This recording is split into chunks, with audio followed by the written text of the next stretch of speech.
Good evening, everybody. Welcome to the Smash alongside Ira Schoffel. My name is Tom Lang. It's game week. It is game week. Ira, how are you doing this evening?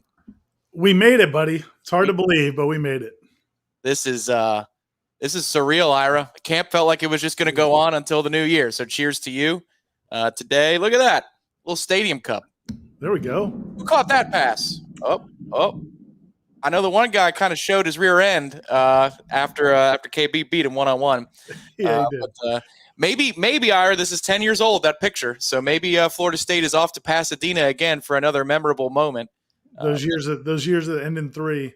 By the way, man, the storm you had come through your part of Tallahassee about 10, 20, 30 minutes ago is now over here. So hopefully the internet gods providing, we're going to be okay.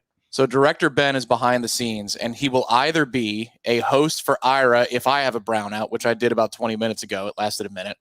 Or he will be a host, and I will be the panelist if Ira drops out. So this is Director Ben. We appreciate you doing more hard work, and he is just ready to hit that mashed red panic button and join us on Monday Smash on the front side.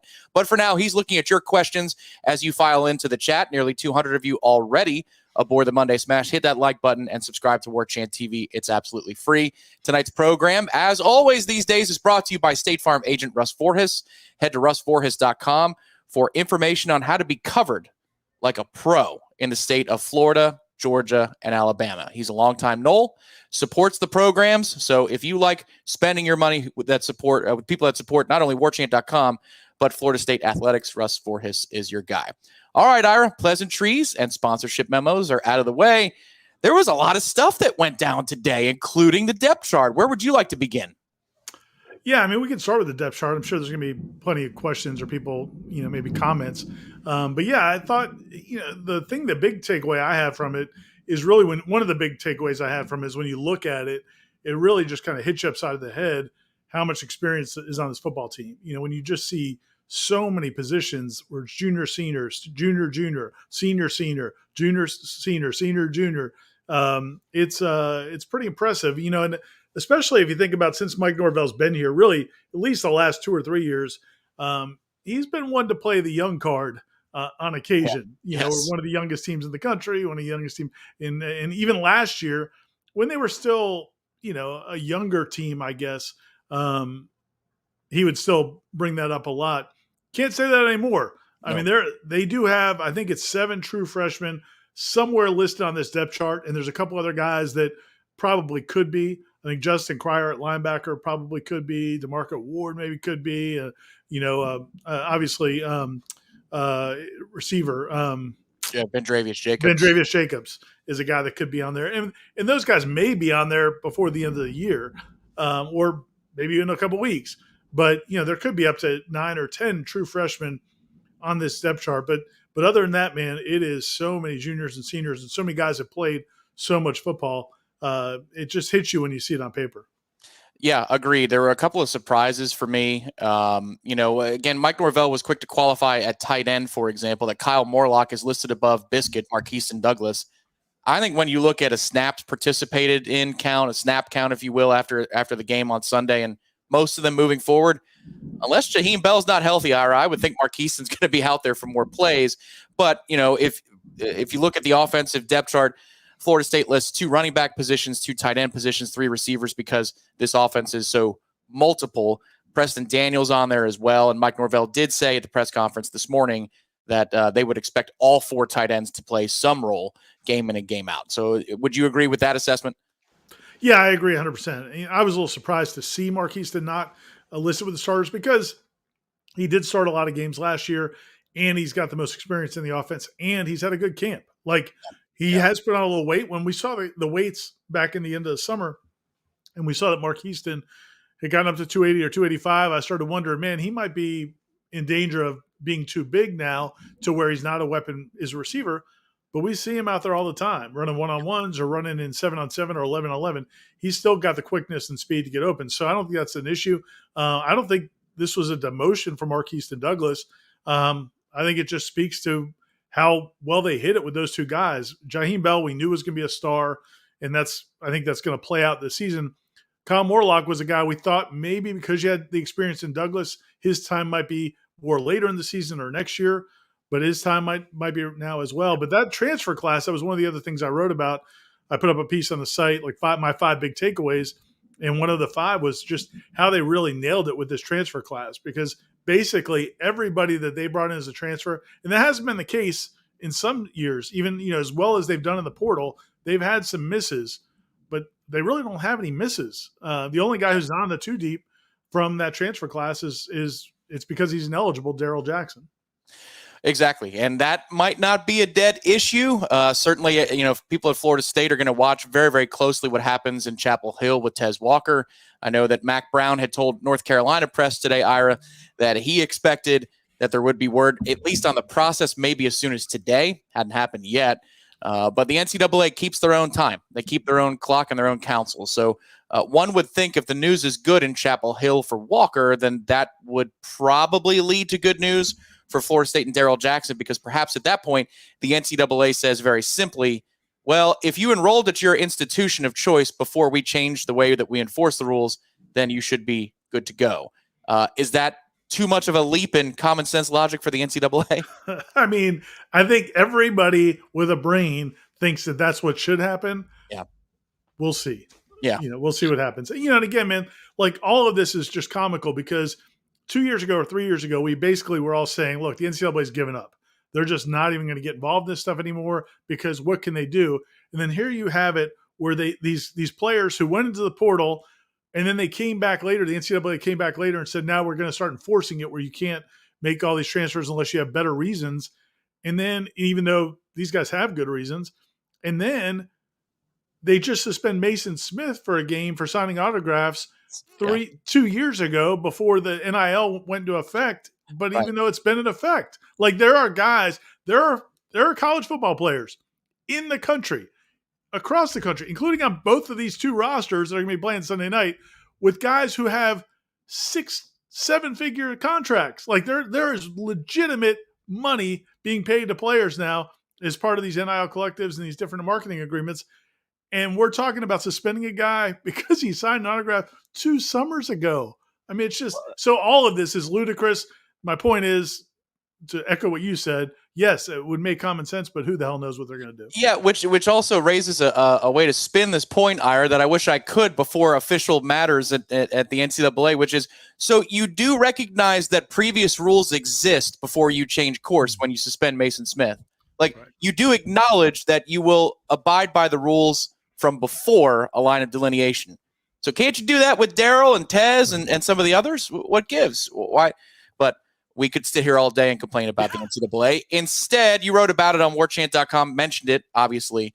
But looking at that slot receiver position, Ira, I mean, look at those 2 names there. Florida State's starting 2 receivers on the outside. No surprise, Johnny Wilson and Keon Coleman. But wow, 2 guys in bold, 2 guys in all caps, 2 guys with phenomenal stories, and 2 guys, Ira, that have earned it in camp with their performance in Destin Hill and Winston Wright Jr. Amazing stories.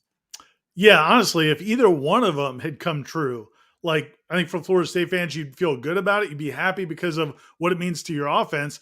But just as a human being, you'd be happy. You'd be happy for a guy like Destin Hill, who hasn't played football in over 2 years, Winston Wright, who hasn't played football in 2 years, that they were able to come back and resurrect their careers. I mean, Winston Wright, when he got into his car accident last March, 2022, there were concerns. I mean, it was a scary, scary accident to the point where there were real concerns about their safety. But then it was, will he ever play football again? Well, sure enough, he is, and there's a chance he's going to be starting this Sunday night. And then Destin Hill, same deal in terms of different circumstances. But after 2 years of signing with Florida State out of high school, not showing up at Florida State, now getting here. I mean, he got here like in June. It was like late May or June. Yeah. He shows up on campus, hasn't played football since 2020, and here he is, possibly starting Sunday night. It's incredible. Yeah, the timeline for Destin Hill goes something like, awesome, they got him. Oh, he's not going to be here till next semester. Repeat that about 3 or 4 times. Then, does this dude even exist? Followed by, you ask Jordan Travis and Trey Benson about him, and Trey Benson nods his head like, oh, man, this guy's a player. Then we see him with our own eyes, and now he's a starter. Now he's going to be a starter, and whether he takes the first snap or not, that's where he stands. on the 2 deep. And Ira, it's against LSU. What an amazing first game and first opportunity for this young man. And it's not only at receiver, he could probably help out at special teams too. Now, it's kind of great that we can release, or that Florida State released this depth chart, because we could speak a little bit more openly about what we've seen at camp. But you were the first on it on Warchant staff. Destin could have an immediate impact this year, and it looks like Florida State's coaches agree. Yeah, and that wasn't anything I observed. It was just as soon as he got on campus and as soon as people started seeing him do anything, whether it's playing pickup basketball or running routes or working in the weight room, like people were blown away as soon as he got here. So once I heard that, I thought, okay, this is legit. And now it's especially that position, because I felt like there was an opening. We didn't know for sure whether or not Winston Wright was going to get back to where he was. It looks like he has, so that's great. You kind of hit on both. But I think in both of those situations, man, like honestly, it's almost like those situations, and there's one or two other ones that I'm going to throw out there later as well, where it's almost like you picked up another free agent. Yep. Because, Destin Hill, you signed him 2 years ago, and now he just shows up, and he might be starting in the slot against LSU. Winston Wright, again, you signed him 2 years ago. You didn't know if he was ever going to play again. All of a sudden, here, Merry Christmas. Here's this guy that can really play. Yep. Last time he played football, he caught over 60 passes at West Virginia. So, and there's a couple other positions as well where I think they've got guys that by just investing time and sticking with it, they've got huge acquisitions much later than, kind of out of the blue, almost like I said, almost like Christmas presents. So you mentioned it a little bit about Winston Wright as you were describing there. Personally, Ira, I think in the last week to 10 days, he's come a long way in terms of being all the more explosive and all the more game ready. At the beginning of camp, I thought, I don't know if this is ever going to end with a happy tale that says this kid made it back on the field, and in non-garbage time situations, there he is making big plays for Florida State, just like they thought when they signed him. Because when they brought in those 4 receivers 2 off seasons ago, he was the most proven, and it wasn't really that close. It was Winston Wright, then the field. And now, after watching him the last 10 days, specifically, I think going in on Saturday night at the stadium, Ira, he's ready. This is somebody who they've ramped up very cautiously, but he looks like he is completely uninhibited from the injury. Winston Wright looks to be fully back to form based upon what the old highlight reel says and then what we now see on the field. Would you agree with that, or you still think that maybe he's at 90%, not 100%? No, I think he's right there. And I don't think it was necessarily overnight. I think there were a couple of moments on Saturday night where it kind of showed, but I think it's been gradual. We've been talking about it all camp. Like, compared to what we saw in the spring, I thought the spring was better than last fall. Last fall, there were whispers around the program where, he could probably play if he had to. Like, he wouldn't do more damage to himself, but he just didn't look real explosive. And because none of us had ever seen him in person, we really didn't know what that looked like. Like, we didn't know what the baseline what should it look like. And the spring, it looked better. And then, it was really cool. And I'm another reason, again, Florida State fans, you're watching this, you have human emotions. In the spring, I ran into Winston's dad on campus, and man, I could not have been more impressed by how positive he was about Winston's experience at Florida State, about Winston's future, about his potential. Like, there was, I don't know, man, like if my kid was maybe a year away from playing professional football and had a traumatic accident, I don't know, man, there might be some frustration or bitterness.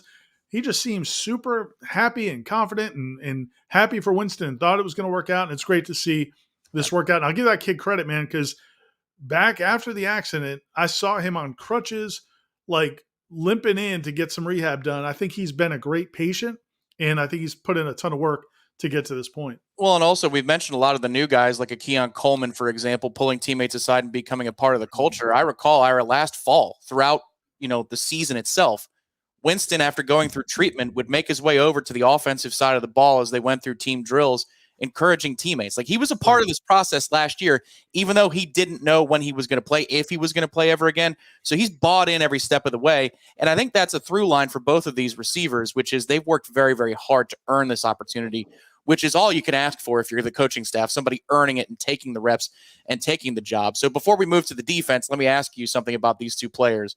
If it's 1st and 10, standard score, standard everything, who would you rather have on the field in the slot? Would you want Destin Hill or Winston Wright? 1st and 10, Coach Schoffel, what do you say? the first time it happens, like the very first and 10, or any first and 10. And the only reason I ask that is because I feel like early on in this game, I personally would not want to throw Destin out there necessarily. I think there's got to be so much emotions for him. Not only is it a huge game, not only is it his first game in over 2 years, but it's also LSU. Yep. And he played with a bunch of those guys, and he grew up with a bunch of those guys. The emotions would have to be insane. So I'd rather work him in a little gradually. But in general, I think I'd probably want Destin Hill on maybe first down, and I think I might want Winston Wright possibly in more of those 2nd and 6, 3rd and 4s, those catches where you need to get the first down, I think. Anticipatory like Jameis Winston in his redshirt freshman year. That was going to be my next question. 3rd and 5. Who do you want on the field? It would be Winston Wright, right? Yeah. Yeah, I think Destin's going to be able to take the top off the defense, and I think he's going to be an excellent receiver. But I think Winston, man, he's crafty as a route runner. He's the cool thing about being an undersized receiver, and he's not small, but he's not a big dude, is those guys, man, they know how to run routes, and he's one of them. And I think people are going to like him again, assuming he can just withstand the punishment. But yeah, I mean, he looks great right now. They know how to get small for a target on in a small window, get down, take the contact. Florida State's going to miss a little bit of that, Ira, with Micah Pittman being gone. He was good about that. And I think Winston Wright might be able to fill that role for Florida State. All right. So that's a lot about the offense and what the offense looks like in terms of the 2 deep. We'll pull the depth chart back up here to take a look at the defense. Ira, anything that stands out to you? The canvas is just blank. Where would you like to go with what you saw today from the defensive 2 deep? Yeah. I mean, I think it's, again, I think it speaks to, from a positive standpoint, I think I really like the fact that DJ Lundy is getting credit as a co-starter at linebacker. I mean, I think I've been really impressed with DJ Lundy. I mean, every time I see him at practice, I've been more and more impressed by. He doesn't look like he's one of the other guys I was talking about that almost feels like a free agent signing because he's not the guy you've seen before. He's not.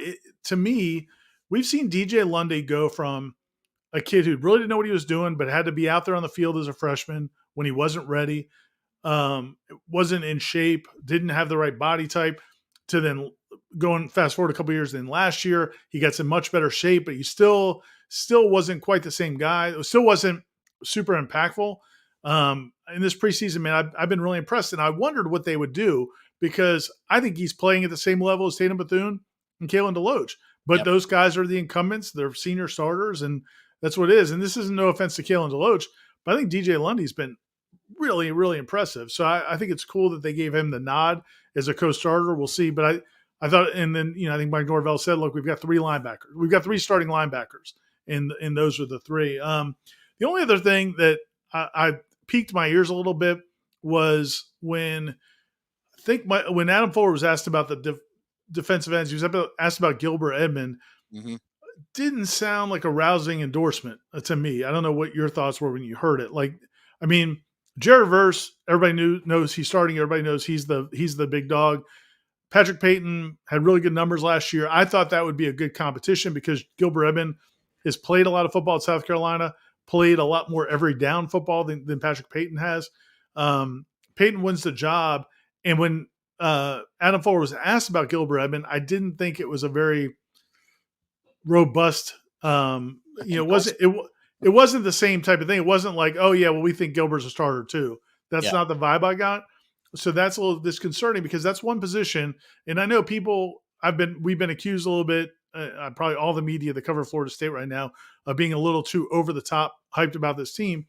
Defensive end's one position, especially from a depth standpoint, where I don't think you love the depth. I mean, Byron Turner is an athletic guy and his potential, but he's been on campus. This is his 3rd year, and he hasn't been healthy for a season yet. So now, hopefully, that this year's the year. But now he might be your 3rd or 4th guy, and if Gilbert Edmond hasn't, been super impressive, you can't have Jared Verse and Patrick Payton out there every snap. No, I think this is where the Darrell Jackson waiver could come in really big for Florida State because if he's eligible, then that means Dennis Briggs and Braden Fisk can play outside a little bit more and eat up some of those snaps and rotate. And that may happen anyway, but it would be a lot easier. Yeah, it would be a lot easier, and you could spread those snaps around so there isn't a fatigue factor. I think that's going to happen this season. I mean, they've talked about it openly, so Briggs has been back and forth more times than Akeem Dent's been back and forth at free safety and corner. So that's nothing new. And then Braden, they said they would line him up all over the place. We've seen that in camp. He's very impressive wherever he lines up and has a multifaceted skill set. But I would agree here about Gilbert Edmond. I think if you're just talking about the player, not like, the citizen within the culture of the locker room, I think Derek McClendon was better and more consistent and had a higher pop rate in practice than Edmond. But and real quick, defending Derek McClendon, he was a perfect citizen until they started recruiting over him, or at least he felt like he was being recruited over. So, agreed. Yeah, that's true. Gilbert has had his moments in camp, though, and I think he's squarely the third true defensive end. I don't know about Turner. I think Turner has moments. Gilbert has more moments. And I think Gilbert's pretty good against the run in terms of not getting too hand in the cookie jar. Who was it? Lorenzo Featherston that always crashed on a read option. It worked a couple times. It worked, yes, early on when people didn't realize that there was tape that you could just abuse in that situation. Gilbert's a smarter football player than that by a long shot. But I think you're right. There is a gulf. And for Florida State to mitigate that, I think they got to mix up some of those interior guys and maybe help on the outside. So, and the other guy is Jaden Jones. We don't know what he's going to be. Yeah. Junior college transfer, was injured last year at junior college. He looks the part. He's about 6'5", 250, 255, 250 plus maybe, and can run. He just hasn't played a ton of football and hasn't played competitive snap in over a year. So I'll tell you two surprises for me on the defensive side. One I didn't talk about earlier today on the Jeff Cameron Show, which we've got live programming on Warchant TV every day, 1 to 3 p.m. Tomorrow is Seminole Headlines. Today was the JCS. The surprise we didn't talk about was that Blake Nicholson was listed as a rotational piece in the linebacker room, Ira, and he's on even footing, per the depth chart, with Omar Graham. That's quite the endorsement. I understand that they said they have 3 starters, but that Blake Nicholson in one camp is that high up, if you will, on the depth chart. I was surprised by that. He's had his moments, but that's an endorsement, a big one from the coaching staff. Yeah, I think it is. I agree with you 100%. And, and it also speaks to, and I know there's 2 linebacker positions. I don't know if the roles are much different between the two. I think they're both they cross-train everybody at both of them. And, there's a couple other freshman linebackers they could have put on there. Mike Norvell made a point to say Justin Cryer is going to play this year. Well, Justin Cryer's not on there. I think DeMarco Ward's a guy who may play this year as a freshman linebacker. He's not on there either. Blake Nicholson comes in late. We all were concerned about that. He wasn't an early enrollee, but he's been super impressive. The one drawback I've had about him is just I don't know if he's thick enough yet. He can run, man. He can run like the wind, and he's got really good instincts, and he's not afraid of contact. But you just wonder about the physicality of the position in college football because he needs to put on some size. But as you said, they're voting by putting him on that depth chart because that's impressive. Yeah, I agree. I thought Cryer was very – I wouldn't close the book on him for this season by any stretch. Very good camp. And then we did talk about this, Ira, and you talked about this when you were interviewed today. But Jerrion Jones over Greedy Vance. They're both in bold. They're both in all caps. And so they're both starters at nickel. But I think Greedy has, since basically spring camp, grabbed that job. Jerrion's been very good at corner this entire calendar year. I think Jerrion has taken big strides as a defensive back and for Florida State this calendar year. But Greedy Vance, I think, is the guy at nickel. And I'm surprised that they didn't maybe throw Kevin Noles as maybe 3rd or 4th. I know they don't usually go 4 on the list. But Kevin Noles, according to Adam Fuller, is also going to be in the mix there if they need him at nickel in addition to safety. So your thoughts about that position? Because I think the rest of it's pretty much chalk. Yeah, a couple things. One is, again, I said on Jeff's show, I think Jerrion, that's also I guess a nod to him about how far he's come and how good he's been for the program. He's also a guy that everybody likes. He's put in a ton of work. He's done everything they've asked him to do. And I think he's a guy that they think can play there. I think, and you have to look at the other ors. I think when you get to an or, I think it's alphabetical. I think that's the reason Jerrion's ahead of Greedy. My guess is Greedy would be the favorite of those two, even if it is too close to call. But to your point, I thought, and I asked Adam Fuller kind of about the safety question, but I think it applies to all of those, is you have a lot of true freshmen on this 2 deep at safety and at nickel. And my question was, okay, do they really belong there, or are you just putting there because you got to put somebody there? And he said, well, it's a little bit of both.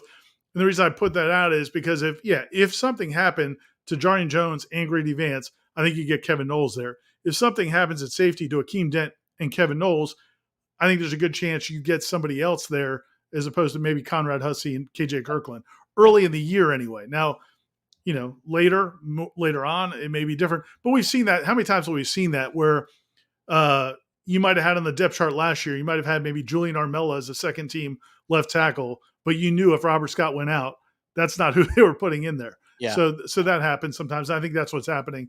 You want to recognize those guys. Those freshmen are impressive guys. If you can get chips to put in on this freshman DB class, put all your chips on this freshman DB class. They are something else. They're really, really good. But I don't know how many of them we get on the field, maybe until a little bit later in the season. 2 final notes on the depth chart, and then we'll get to your questions here on Monday Smash. But before we do that, a couple of people to thank. Don, first of all. Don, thank you very much for the contribution to the program. He says, and I'll try to read this with a little gusto, when we get finished dragging that purple tiger up and down the field by the tail, with their fans kicking and screaming in denial that we beat the brakes off of them, who do you think breaks the rock? All right, Ira. So if the Noles win resoundingly, who's going to be their MVP? Man, that's a good question. I'm going to say it wouldn't shock me if it was Keon Coleman. I have a feeling they're going to throw the ball well in this game. I think, part of it's going to be depending on, how LSU plays defensively. But I got to think that they're concerned about the running game. They're concerned about Florida State's, just running game in general, but also the improvement they've made there. So I think there's going to be some chances in the air. So I'm going to go with Keon Coleman. But, man, there's so many options. Who would you go with? I'll go off the board here with defense. I'll go with one of your guys, Shaheem Brown. I think Shaheem Brown could make quite a few big plays in open space against Jaden Daniels. He's been a ball hawk of late. This whole secondary has been all camp long, but I think Shaheem's had a good couple of weeks, and he seems to be peaking at the right time. It might be one of those deals, Ira, where the love is so spread around on offense that it's hard to pick one guy. Like last year, you could have picked Jordan, maybe Pokey Wilson.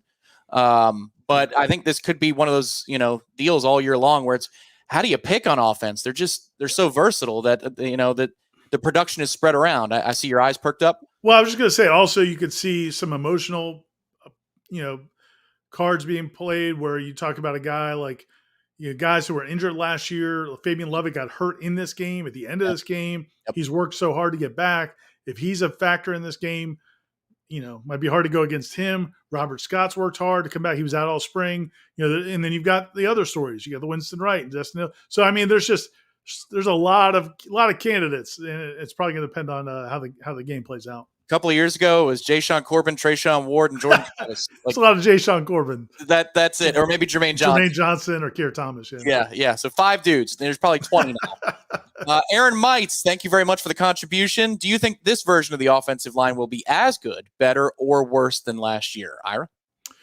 And thanks, Don, again, and thanks, Aaron. Appreciate it. I think this line's going to be better overall, but I am a little bit curious, and I asked Alex Atkins about it today. I was going back and watching some games from last year, and Dylan Gibbons, I don't think was, I'm not shocked that he's not an NFL offensive lineman right now. We'll see. Maybe he gets an opportunity from a raw talent in terms of athletic ability and health and all those things. I don't know that he is going to go down as one of the all-time great Florida State offensive linemen. What he did do is he brought an edge and a nastiness and a physicality. And so I kind of was like, okay, where's that going to come from now? And I thought Alex Atkins, answered it wonderfully. He said, look, that is our whole room now. And and it wasn't 2 years ago. That's the thing. The reason I'm bringing it up is when Dylan Gibbons got here, he brought that. Like that wasn't something that Florida State's offensive line had. They've been getting crapped on for years on end. And so they didn't have much of an edge on them. Dylan Gibbons brought that. That's one thing he brought. And so, and he's like, man, Maurice Smith is that. Darius Washington is that. Robert Scott is that. So that's good to hear, because they need to have some nastiness. That was the only thing I wondered if this line wouldn't have as much of. But, I think from an overall talent and experience standpoint, this line's better, right? I think so, yes. The other part of it, I won't use Corey's term because he charges for it. How about forged in fire, Ira? Forged in fire is this offensive line with what they're going against every day from the defensive front. We may be concerned about defensive end at that second level. But when you got to go against the Lovitts, Daryl Jacksons, Josh Farmers, and Braden Fisks, not to mention some others that are on this defensive line that are rising stars or a Swiss Army knife like Dennis Briggs, that's a tough challenge each day. My concern for the offensive line is aptitude and pass protection along the interior specifically. But I think that group, the group that they have listed as the starters, and you see that on the left side, Dimitri Emmanuel at one side, Casey Roddick at the other guard, that's a really good run blocking unit based upon what we've seen in camp. The question is when they're in third and obvious, can it hold up? Or is it just that Braden Fisk is so damn good that he makes everybody look silly? I mean, these are the possibilities that you can't know when you see one group playing against the same, their teammates every day. Yeah, and that's it's funny because it's funny you bring that up because that's kind of something similar. Something else we had up on the website was we looked at all the transfers that LSU brought in, and people can find that up on the website. You can look at all of LSU's transfers, what they did at their previous schools, and what they are projected to do for LSU this year in terms of starting or being backups. And, they brought in some defensive linemen, and a lot of those guys were not super productive as pass rushers. Mm-hmm. Now, I think it's fair to point out that, Keir Thomas didn't look that great on paper when they brought him in, and he was better than people expected. Jermaine Johnson was better than what people expected. Johnny Wilson's better than people expected. So that can happen, and that may happen, but the fact that some of those defensive ends, some of the defensive linemen that LSU has brought in are doing really well, but didn't do a ton at their previous schools, makes me wonder about the overall talent. So now to the question you just point out, like when we're watching these OL, DL one-on-ones or even the team setting, what's the relative, like how do you equate what is good and what is not? Well, now I'm trying to do it with their team. And it's just hard, man. And I asked Mike Norvell about it today, and he basically was like, look, some of that is you get in the game and figure it out. Like you may have an idea of what that guy is, but I'm sure teams last year had no idea that Trey Benson was going to be Trey Benson or that Johnny Wilson was going to be Johnny Wilson. What we do know is Jared Verse plays no matter what. That's going to work. And it did last year in his first game as a Florida State Seminole. And now that LSU has a little bit more experience on the offensive line. But didn't they pretty much play him straight up last year? They did. Yes. So they had no idea what he was going to be.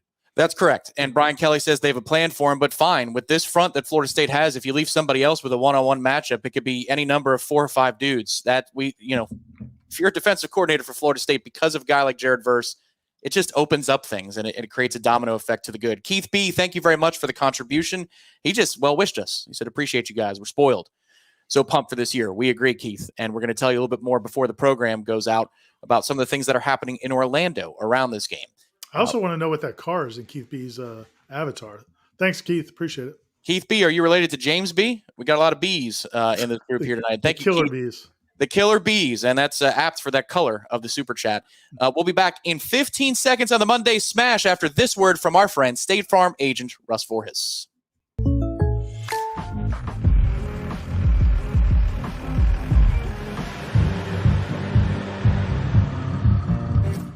Contact Russ Voorhis for an auto quote today.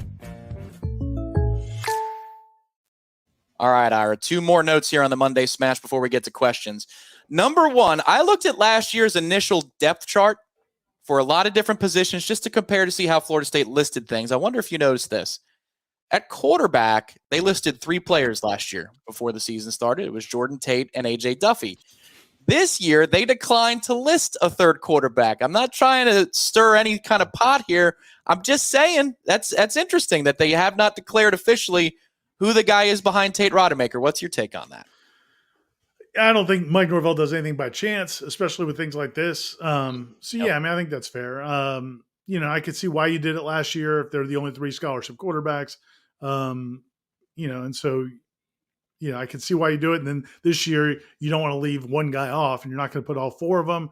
So you could read into that. Does that mean he was going to put Brock Glenn number 3 if he had to? I don't know for sure for an opener. AJ Duffy has at least been on the field in college football games.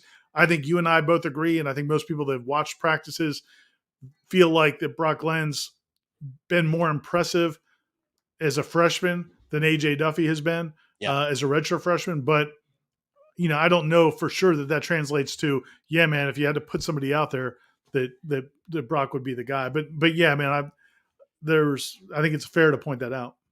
Fair enough. That's a good answer. And it's both true and political at the same time. That's why you're the managing editor. Special teams wise, Ryan Fitzgerald was named the starting kicker. I think that tracks with what we've seen. It was close. The coaching staff described it as maybe the closest battle Mike Norvell did in all camp across all positions. It was that close. I think Ryan Fitzgerald did win this one by a hair. Ira, would you agree with that? And was the correct decision made based upon performance that we saw? Yeah, I think so.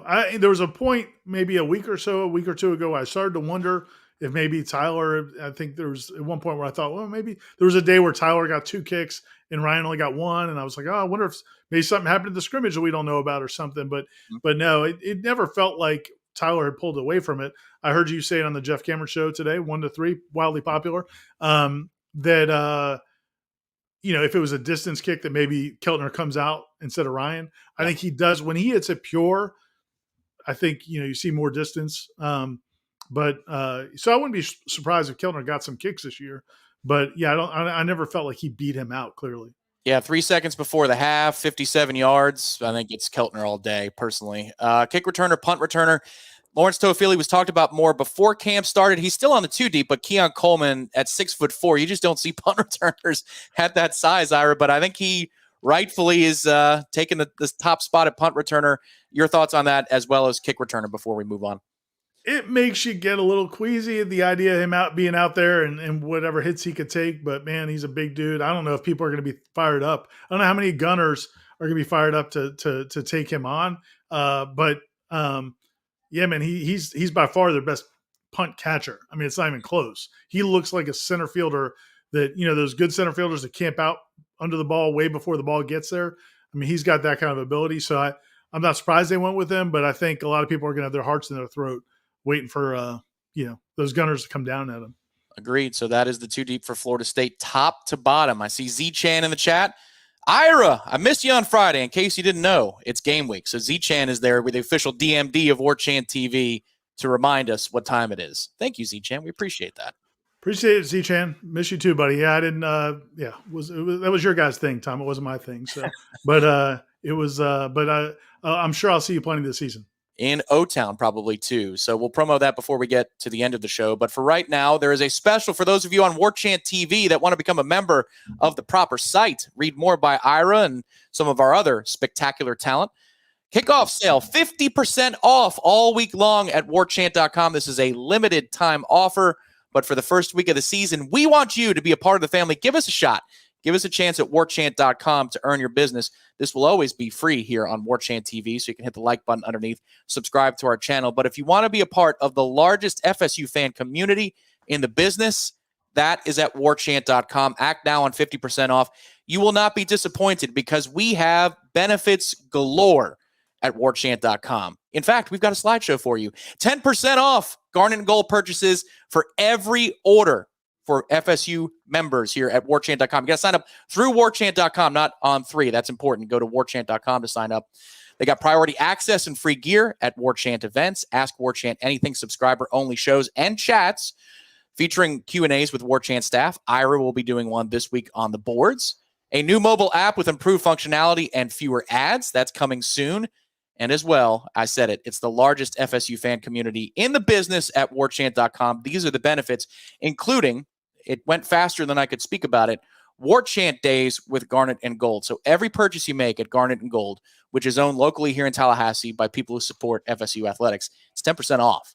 But once a month, we give you greater savings. Like, for example, back in July, 25% off the College Vault. So if you want a membership, quite literally, that is going to pay for itself through your purchases of FSU gear and the content that we provide, of course, head to warchant.com and join at that 50% off clip. What do you think about that promo read, Ira? Was that good?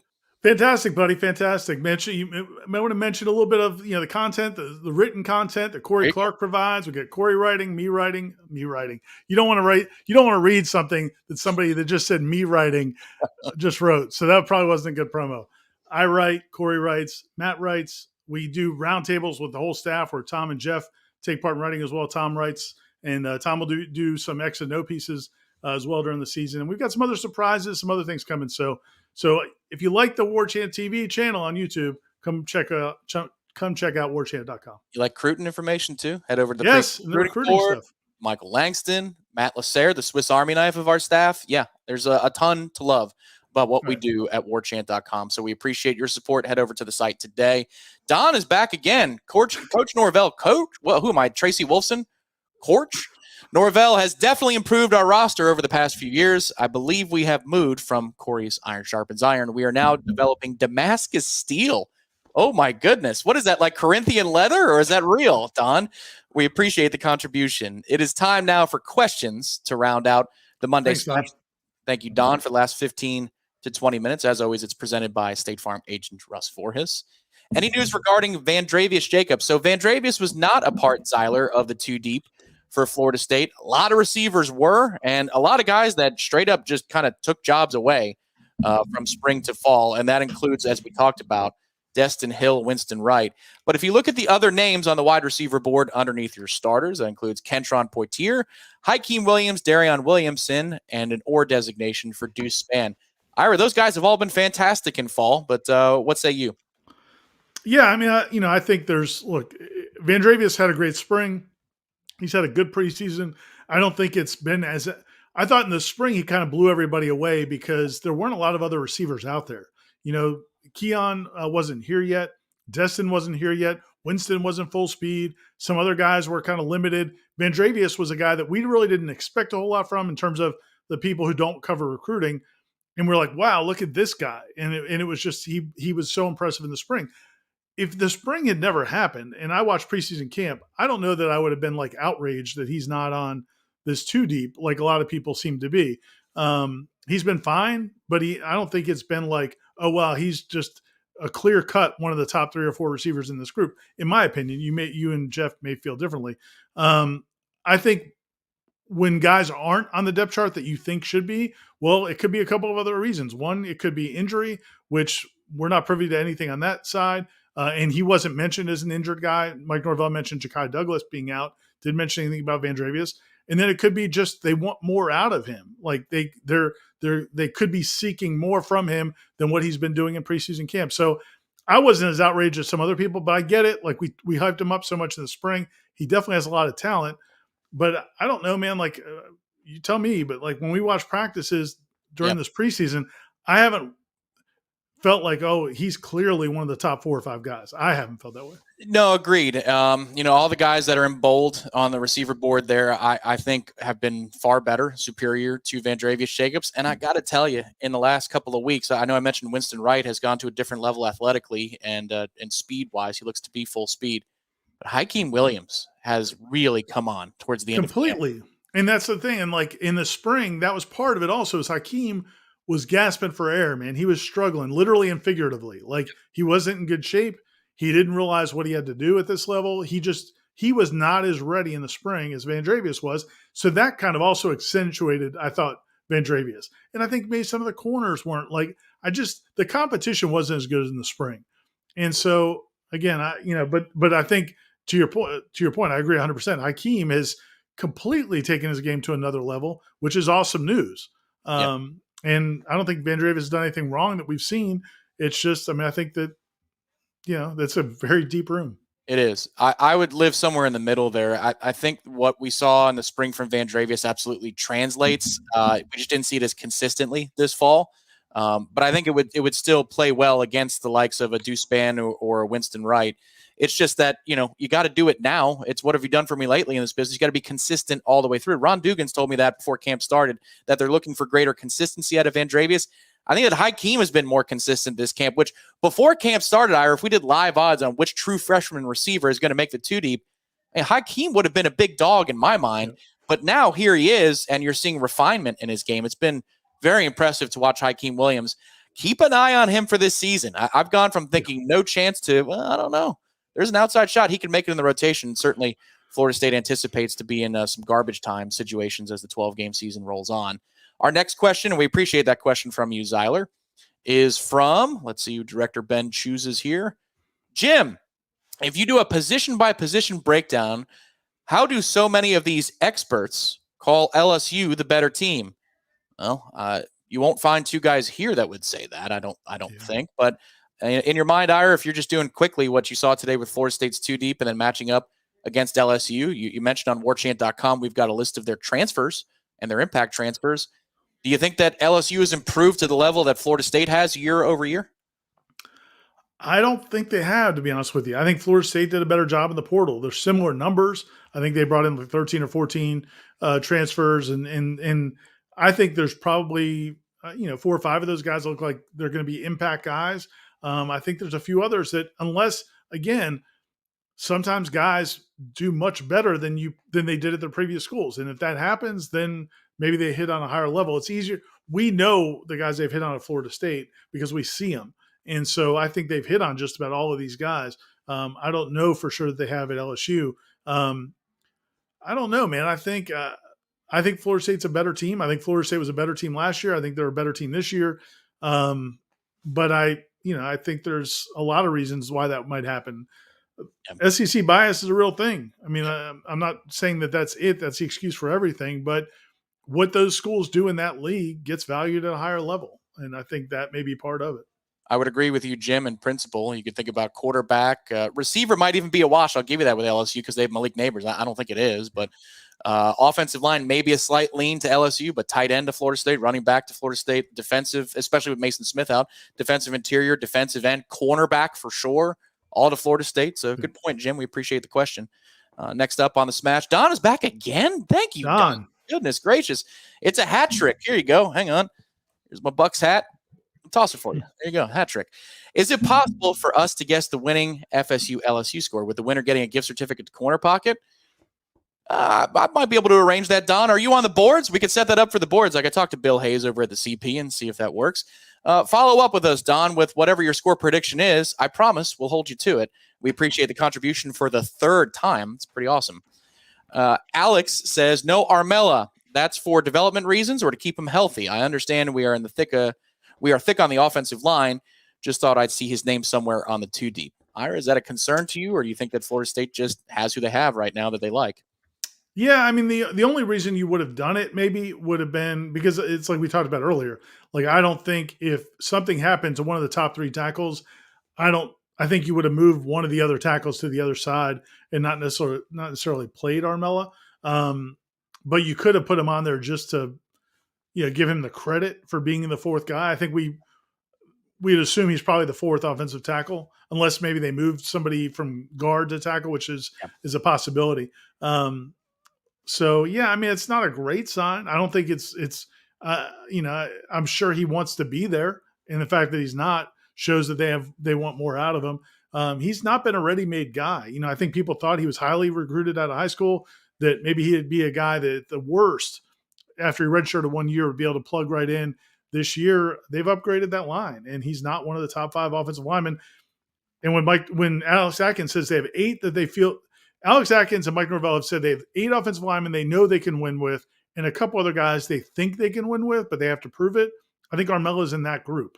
Yeah, he's in that next group of guys that have to prove it. I think he'll get opportunities this year, but I just don't think he's one of the top 8. Yeah, 100% agree with all of that. I think 8, the coach's assessment, your assessment, all of it. I think 8 is a good, solid number that they have right now. And some of those guys are interchangeable at different spots. So in a way, you can move them around to maybe 10 spots on the line, meaning a 2 deep from left tackle to right tackle.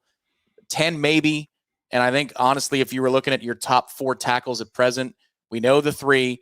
And I think you're right. Darius Washington might move outside in a pinch. I think Armella might be an earlier option at left tackle than right. Again, that's just my own take on what I see in practice. Eric Angel, one of the pillars, what's going on? He says FSU 56-17. Look, man, I am never going to doubt Eric Angel because he called keg stands in October for Florida State. It might have been even September, Eric. So good on you. If that's the number, then I believe these numbers next week on Monday Smash are going to be outrageous as Ira takes to the stage. I've got a couple. It's like Eric's one of them. I've got a friend of mine who's a good friend of mine. It's a friend of Warchant, longtime subscriber. I'm not going to name him but like he has been telling me that he believes 100% in Jordan Travis back when not a whole lot of people were believing in Jordan Travis. So I give him credit for that. But I also don't know. Maybe he's one of those people that believes in everybody. Like maybe he believed in James Blackman, or maybe he believed, what I'm saying? So Hornibrook. So I need more volume of information to know for sure whether or not they nailed it. But Eric, man, I remember a year ago I think he was saying they were going to win 10 games, no question. And definitely he's bullish on this team. I think Florida State's going to win. I would not expect 56-17. That'd be really cool, though. Boy, that 10 years after, 10 years after something similar happened at Clemson, which is a great segue because Mr. Epcot here, Kendall Cook, is asking, is this the year we beat Clemson? Yes. Where do you stand on that? I was listening to Aslan and Corey on Wake Up Warchant talking about the preseason polls and whether or not you should have to, because I guess on game day over the weekend, Herb Street and McAfee were saying that they have to go with Clemson until they get beat.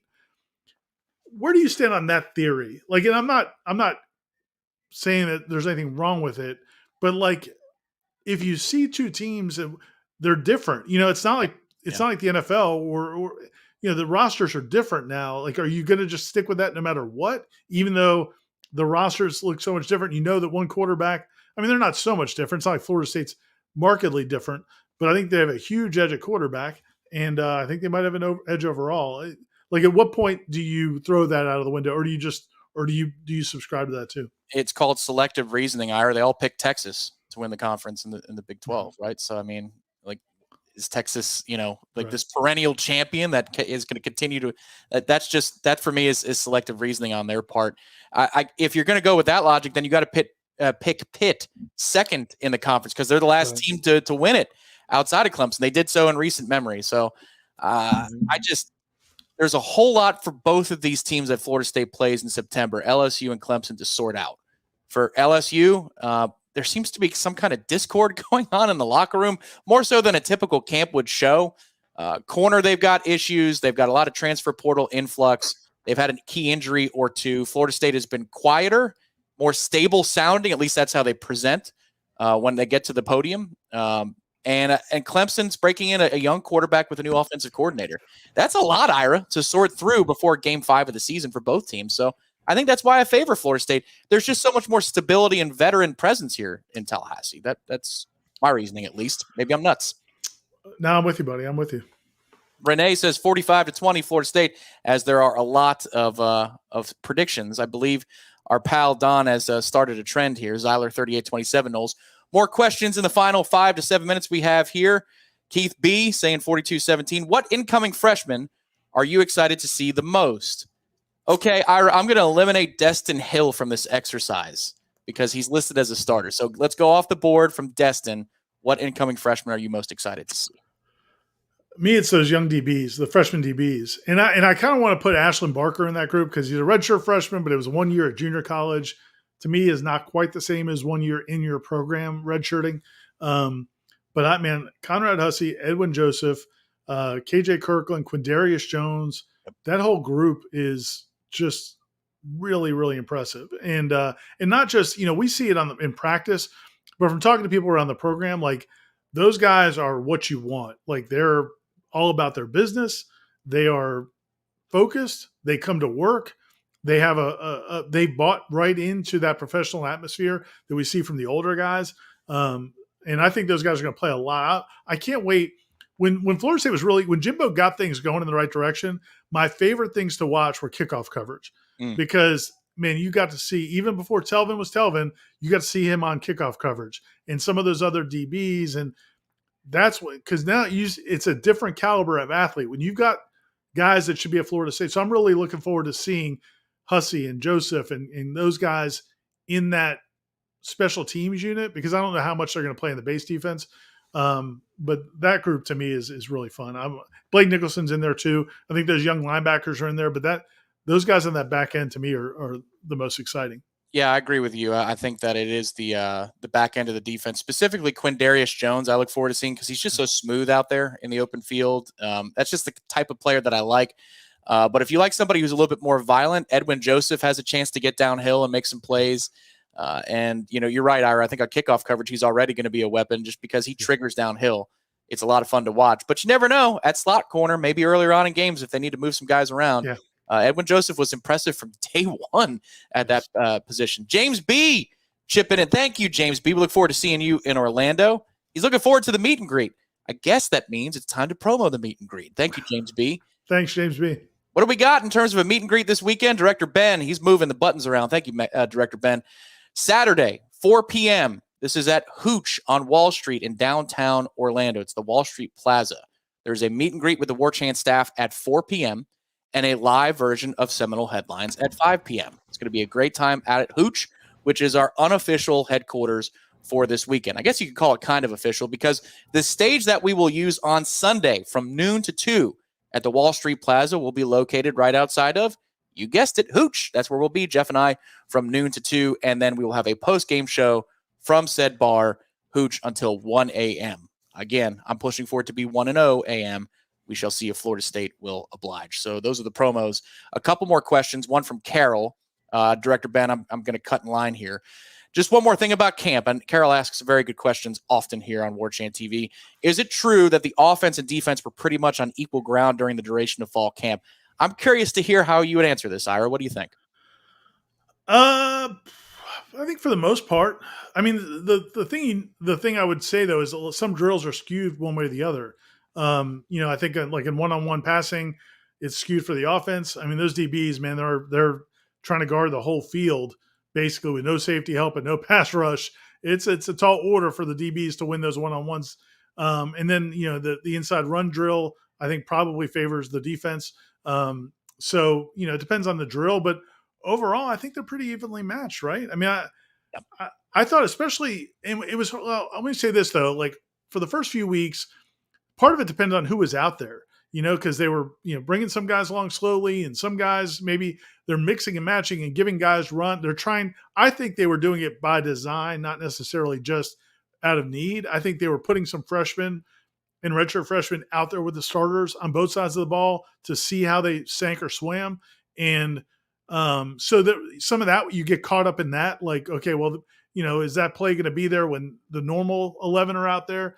But overall, I think when you put the best against the best, I think it is pretty evenly matched. What about you? Yeah, I agree. I thought sometimes it came in fits and starts for both sides. Yeah. There are days where one overwhelmed the other. I will say that when the offense goes to a different place, it's breathtaking. Usually, oh my God, I don't know what they do with that. Culminating with an early period on Saturday night in the stadium where Jordan Travis May throws to Winston Wright, Keon Coleman, and it's just like, oh my God, it's unbelievable. Yeah, when Jordan, man, there was that day last week where Jordan was, I mean, it was ridiculous. The day that, I think Holly Rowe and you texted me. I was there for part of it when the ESPN people were there. I don't know if Jordan was putting on a show for the ESPN folk, but Fowler was there and Holly Rowe was there, and man, it was just throw after throw that was just mind-boggling. Can I? You got to pick a question. Can I pick one real quick? I saw somebody ask not too long ago about were we surprised that Lawrence Toafili is ahead of Keziah Holmes? I would say two things on that, and the only reason I want to bring it up because I was actually, as I mentioned, I went back and watched a little bit of last year's games, and man, I don't know what Lawrence Toafili has to do to get some respect. But man, he's a good running back, man. He'll run between the tackles and he runs hard. And I don't know why people think he's just like this dispensable, guy. I don't know. I don't get it. I mean, there have been times early in his career where I got frustrated with Lawrence Toafili, but man, I think he's really good. And I think he's gotten better and better. And I think he's also really good in pass protection. Keziah Holmes has to prove he can be an all-around back. And maybe he'll do that, but I'm not surprised. I love Lawrence Toafili. I think people for some reason haven't bought into him the way I think they could. Yeah, this is one thing that we gloss over because we know the best moments of Trey Benson's season, Ira, but there were moments where he wasn't the right fit in the game, including the last one that Florida State played, the most recent one, where if not for Trayshawn Ward, I don't know what that looks like. I'm sure Rodney Hill could have filled in and been fine, but Trayshawn was integral in beating Oklahoma. Huge. So has Trey refined his skill set to never go into a lull like that? I don't know. If he does, then that dude might be a Heisman candidate for Florida State. He might be the leading guy because of how many all-purpose yards he can rack up. But some part of the question, I think, too, is about Holmes versus Rodney Hill. What I'll say to that, Briley, is that there's an or designation there. I think they've all got roles carved out for them. And if I had to guess by the end of the season who was a more every down back, I think it's Rodney. I think. Oh, thanks, Bradley. I'm sorry. And I'm sorry. Thanks for catching that, Tom. So yeah, I missed. I had Toafili in my mind because I was watching that film earlier. So he's saying that he was more focused on Holmes being the top backup behind them and not Rodney Hill, right? But it's an or. Yeah, you're not wrong there at all. There's a lot of people who can't wait for Toafili to go out the door, in a sense, for the next guy up, and like he can still obviously be a contributor. But I'm a big Rodney Hill guy, but Lawrence Toafili is going to be very, very important to this team, and in my mind, more important to this team than Rodney Hill will be this season. And I know Mr. Toafili often watches Warchant TV, so if you're watching, good evening, sir. I hope you're having a good night. Toafili ran between the tackles a lot better in the second half of last season, says Optimus Climb. I know, Ira, you're very big on this. I agree with this too. Yeah, man. I know he doesn't look like Trey Benson, and I get that he's not, quite as shifty as Trayshawn Ward, but man, I think he's really good. I mean, I really do, and hopefully we'll see it this year. I mean, I think again, they have so many weapons. Like that's the. I think a lot of times we're going to get done with the game and we're going to look at the stat sheet and be like, he so-and-so only had one touch or so-and-so only had 2 carries. I am curious to see how it all comes together, but I think Lawrence Toafili is really good. Again, just watching him, if you go back and watch him run, he's better than you think he is, I think, in most people's minds. And a mismatch against linebackers and safeties. Yes. We all know that. Clemson found that out the hard way a couple of years back. So before we go, a couple of promos for what's coming up this week on the TV side and the website side. We'll start with Warchant TV. Ben, Monday through Friday. Some of this, folks, is subject to change pending the tropical issue that is approaching Florida's western half, and obviously here in the Big Bend and the Panhandle area as Tuesday goes into Wednesday. Tomorrow, though, Seminole Headlines from 1 to 3 p.m. is a full go. They are ready for liftoff, 1 o'clock. It'll be Ira, Jeff, and Corey on Seminole Headlines from the studios here in Tallahassee. Then it gets a little bit dicey from there. We are scheduling a Wednesday Jeff Cameron show from 1 to 3. I would say right now, just speaking on the editorial side, we're probably going to record that one because some of the models say that a hurricane is going to be level if you look at the latitude with Tallahassee at that point. So I can't imagine we'll be doing something live. And then there is a 7 p.m. This is a new element on Wednesday nights, an interactive JCS with Jeff and I for 1 hour on Wednesday nights. That will be tentatively scheduled again on Wednesday, 7 p.m. Should be cleared up in Tallahassee. Hopefully things are okay. And to all of you that are on the west coast of the state and future affected areas, our thoughts are with you. If Tallahassee is largely okay, then Thursday we return right back to our normal flow of work with a 1 to 3 p.m. show and Wake Up Warchant at 6 p.m. In addition to these live shows, there is going to be a board chat, time to be determined, but an AWA with Ira Schoffel. And Ira, in addition to that particular element, what else is coming up on the website this week? Yeah, I appreciate it. And I also just wanted to echo what you said, and definitely thinking about everybody across the state. We get so focused on football, and we all want to see this game on Sunday night, but we hope everybody is safe and to where they can even be at the game on Sunday or be able to watch it. I've got a daughter down in Tampa, and we've got family members. We all have family members across the state. So hopefully people are taking all the precautions they need to take because we don't know where this is going to land. But yeah, plenty of content coming to the site. Corey, I think, has already written a column that I'll be putting up this evening. And then we've got a lot of stuff coming up previewing the matchup. I mean, we're finally here to the, it's like this LSU game is so much fun to talk about and think about.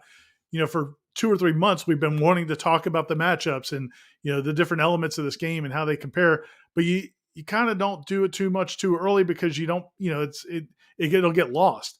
But This is the week for that. So we're going to have plenty of coverage looking at both teams and kind of how they match up. We'll have a matchup analysis and plenty of content this week leading up to the game to get you prepared for what should be an awesome game. And also Briley doesn't hate Lawrence Toafili. He wants to make sure you know that.